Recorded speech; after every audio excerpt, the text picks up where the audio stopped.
우리는 14장부터 시작된 아사 왕의 기록의 이제 끝부분을 보고 있습니다. 14장 1절을 보니까 그가 다스린 10년 동안은 나라가 태평했다고 했는데 이제 그 10년이 끝난 것 같습니다. 하나님의 약속을 의지하고 개혁을 일으켰던 왕은 이제 실정을 합니다. 왜 그랬을까요? 온 마음으로 주를 향했던 왕이었는데 지금은 그러한 모습이 없습니다. 그가 아람 왕을 의지하자, 즉 하나님을 의지하지 않고 아람 왕 베나닷을 의지하자, 우리 어제도 봤던 것처럼 설교자가 왕과 백성의 마음을 뜨겁게 하고 용기를 주었던 것처럼 이번에도 설교자가, 즉 선지자가 나타나 그를 꾸짖습니다. 어제의 메시지와 이어서 말씀을 드리자면, 우리가 책을 읽다가 기분 나쁜 부분이 나오면 덮으면 되죠. 그러나 예배 중에 특별히 하나님 말씀을 듣는 자리에서는 그러기가 쉽지는 않습니다. 그 사실에 직면해야 합니다. 바르게 함과 책망에 유익하다고 하나님 말씀이 그러합니다. 사도 바울은 하나님 말씀이 교훈과 바르게 함과 책망에 유익하다고 분명히 선언했습니다. 그러므로 설교자의 주된 기능 중 하나는 바로 경책, 꾸짖음입니다. 목사님, 오늘 본문에 보니까 이렇게 꾸짖는 사람은 선견자, 즉 선지자 하나님인데요. 설교자는 아니지 않습니까? 우리가 다 예수 그리스도의 삼중직을 믿고 또 그분 안에서 삼중직을 물려받은 사람으로서 모든 신자가 선지자 아닙니까? 이렇게 물어보실 분들이 있어요. 맞습니다. 우리 모두가 다 선지자의 사역을 물려받았죠. 우리 모두가 다 있는 자리에서 주의 말씀을 전합니다. 그런데 예배를 드릴 때는 어떻습니까? 하나님의 말씀을 들을 때는 어떻습니까? 하나님은 질서의 하나님이시죠. 그래서 그 모든 형제 선지자들 중에 특별히 하나에게 은사를 주시어 그를 통해 하나님의 말씀을 듣게 하십니다. 그가 뭐 뛰어난 선지자에서가 아니라 하나님이 그를 세우셨고 그에게 은사를 베푸시어 공동체의 덕을 끼치게 하셨습니다. 그때 하나님께서 그 한 형제를 통하여 선지자적 메시지를 주실 때 우리는 교훈도 받지만 용기도 얻지만 꾸중도 된다는 사실입니다. 꾸중이 사라진 시대예요. 슬픈 일입니다. 상처받는다고 싫은 소리 한마디 하지 못하는 서글픈 현실입니다. 오늘 본문에 보니까 선지자 하나니가 아주 심하게 꾸짖었다고 얘기하고 있습니다.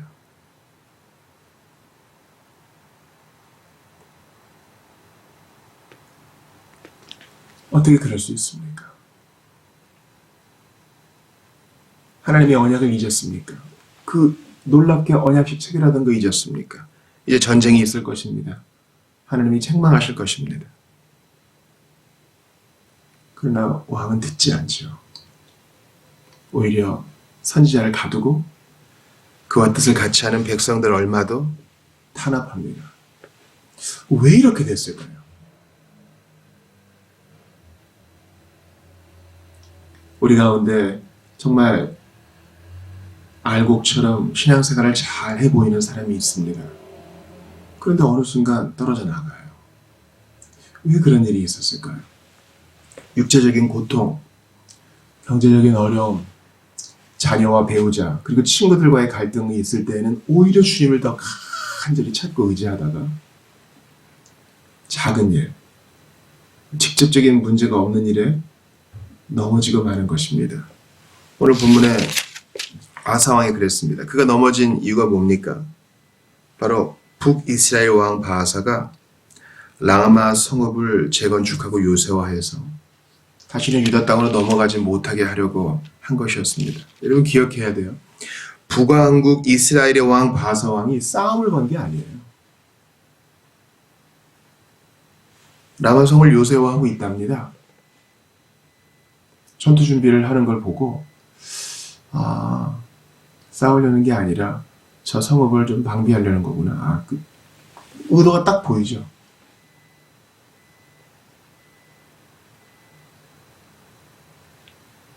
지난날의 전쟁과는 좀 다릅니다.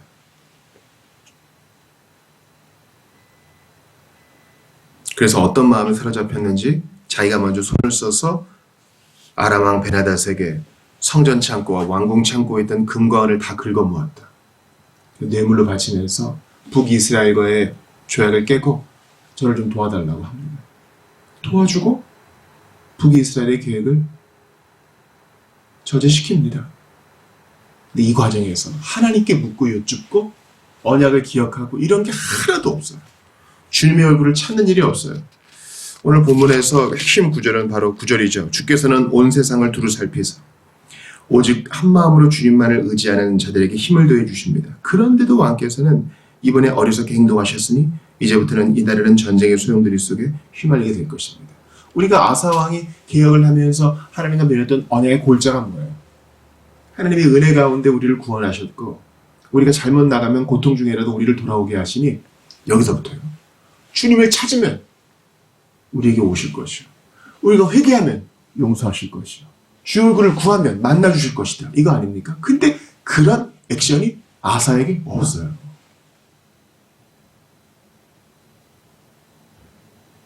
그러니까 선지자를 학대하죠. 옥에 가두죠. 어찌 그런 일이 있습니까?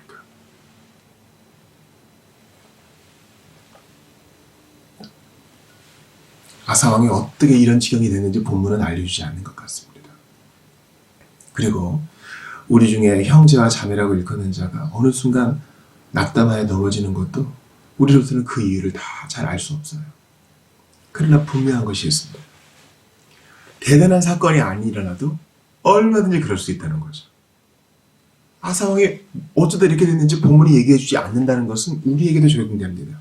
뭔가 대단한 일이 일어나지 않아도 우리는 얼마든지 아사처럼 될 수 있다는 겁니다. 나라가 평안해지고 부강해지니까 마음이 좀 해이해졌을까요? 하나님이 승리를 주시니까 그거를 자기의 공로로 여겼을까요? 그건 모르겠습니다. 분명한 사실은 아사는 옛날과 다르다는 것입니다. 그러니 어제의 승리를 오늘의 승리로 확신하지 마세요. 우리도 얼마든지 아사처럼 될 수 있습니다. 한때 은혜의 통로였던 설교자들을 박해하고 함께 격려하고 주님의 몸된 교회를 세워가던 형제자매에게 손가락질하고 고소하고 뒤에서 수군대고 얼마든지 그럴 수 있는 것입니다. 그러므로 매일 자기를 살피고 매일 주의 은혜에 붙어 있어야 하고 은혜의 습관을 개발해야 되며 매일 간절히 주님을 찾도록 매일 뜨겁게 형제를 사랑하고 있는지 자기를 점검하고 돌아봐야 돼요. 존 플래처도 그랬고 웨슬리도 그랬고 조나단 에드워즈도 그랬고 매일 자기를 돌아보는 목록이 있었습니다. 기억하세요. 뭔가 큰일이 있어서 마음이 바뀌는 게 아니에요. 아니 다른 나라 이방인들과의 전쟁도 이겼는데 지금 북이스라엘이 전쟁하자고 하는 것도 아닌데 이 일이 다 일어난 것입니다. 그러니 우리는 무슨 일 때문에 넘어지는 게 아니에요. 매일 자기를 돌아보지 않고 적극적으로 하나님을 찾지 않으면 누구라도 이럴 수 있어요. 기억하세요. 적극적으로 라고 얘기했어요. 내가 무슨 큰 죄를 범하지 않을 수도 있어요. 한 가지 문제가 있다면 열렬히 주님을 찾지 않은 것, 그거 하나가 문제였겠죠. 그게 이 문제를 일으킨 거예요. 그러므로 모든 것이 평온해 보일 때 이 평온을 붙들고 계신 주님을 의지하며 하나님이 이거 놓으시면 나는 언제든 나락에 떨어질 수 있다. 그러니 아무 일 일어나는 것 같지 않고 궁급한 상황이 아니어도 열렬히 주님을 찾으세요. 시간을 정하여 찾아내는 이유가 여기 있어요. 끼니 때마다 자리에서 눕고 일어날 때마다 이동 중에라도 주님을 찾고 찾으세요. 하나님은 그런 자를 찾으신다 그러잖아요. 다시 오늘 핵심 구절을 보세요. 여호와의 눈은 온 세상을 두루 살피사. 누가 나를 찾고 있는가? 주님이 살펴보고 찾으신다 그러잖아요. 그러므로 우리의 마음을 너무 확신하지 마세요. 너무 자신감에 빠지지 마세요. 누구라도 굴러 떨어질 수 있습니다. 그 옛날 놀랍게 언약식 체결하고 전쟁에서 승리하고 하나님의 태평 주신 것을 경험한 아사였어도 그럴 수 있다. 그래서 여러분, 내가 옛날에 이랬는데 저랬는데 신앙의 경력을 늘어놓는 사람들과는 너무 가까이 하지 마세요. 너무 가까이 하지 마세요. 오히려 지금 겸손히 하나님께 눈물 뿌려 기도하면서요. 그런 자들이 여러분이 가까이 해야 할 동지입니다. 그의 신앙의 상태는 그가 발의 병이 들었을 때에도 드러납니다. 두 발의 병이 나서 움직일 수 없게 됐습니다. 이쯤 되면 주님이 나를 징계하시는구나. 주님을 찾아야겠다. 내가 나를 꾸짖었던 선지자를 옥에 가두고 바른 소리 하던 백성들을 핍박했지. 이제라도 회개해야겠다. 하지 않고 바로처럼 고집을 부려요. 단지 의사들만 의지했다. 대단히 서글픈 일입니다. 의사를 찾는 게 나쁜 일이 아니죠. 문제는 하나님 의지하지 않고 의사만 찾는 데 있어요. 우리한테도 이게 대단한 문제라는 걸 아셔야 돼요. 내가 할 수 있는 방법을 하면서 문제를 해결하려고 해요. 근데 하나님은 의지 안 해요.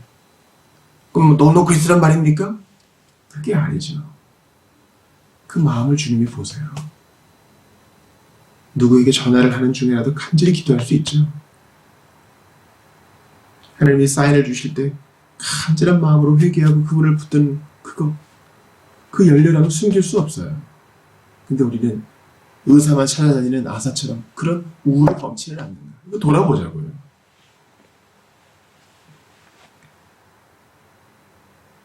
끝까지 불순종한 것이 아사의 최후였습니다.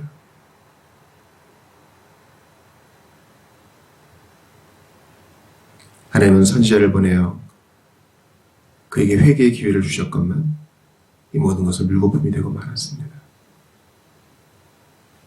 사랑하는 여러분, 인간의 왕, 이 땅의 왕이 다 그래요.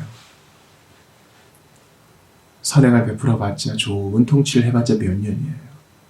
우리에게는 목마름이 있습니다. 온전히 실수 없이 오류 없이 우리를 다스릴 왕, 바로 예수 그리스도에 대한 우리의 갈망입니다.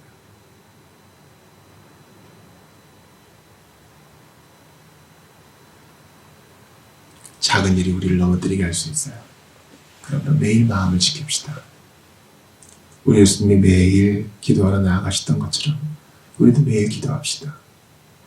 군중 속에 파묻혀져 있어도 정기적으로 기도하러 가셨던 것처럼 우리도 사람들과 같이 공동체성을 유지하되 홀로 있는 시간을 통해 자신을 돌아보고 매일매일 주님을 향한 헌신을 새롭게 합시다. 그게 우리 사는 길이에요. 어제도 오늘도 예수 그리스도는 동일하십니다. 이 말은 뭐예요?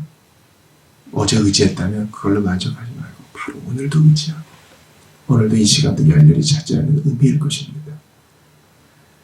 아사의 실패를 통해 우리 교훈을 받읍시다. 여러분 지금 잘 나가십니까?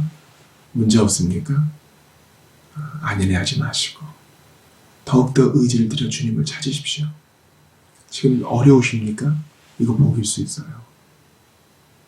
그때 기도하세요. 주님, 이 어려움이 지나가도 한결같이 의지하게 하소서. 주의 얼굴을 구하게 하소서. 이게 우리의 기도 제목이 되어야 할 것입니다. 한결같이 우리를 돌보시는 예수님 앞에서 마음을 잘 지켜 이제 그분을 향하는 여러분들 다 되시기를 주의 이름으로 축원합니다.